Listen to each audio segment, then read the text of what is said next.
اندلع حريق محدود بمدينة سنبل المملوكة للفنان محمد صبحي.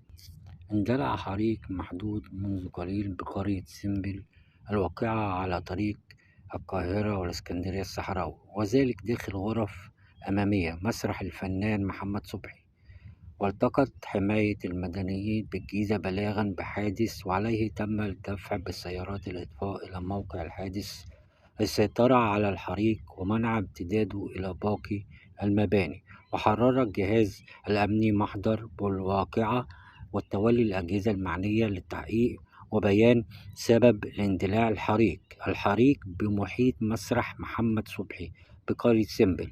وكشف جمال صبحي مدير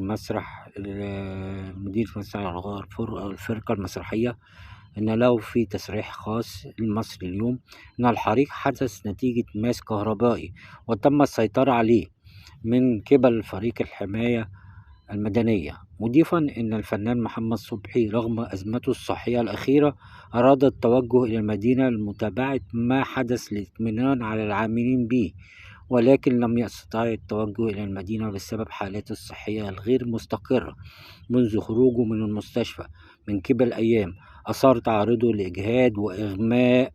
محمد صبحي في حالة صحية. محمد صبحي يذكر أن الفنان محمد صبحي كان في تعرضه لأزمات صحية مفاجئة خلال الأيام الماضية، مما تسبب مكونا من يومين تحت ملاحظة.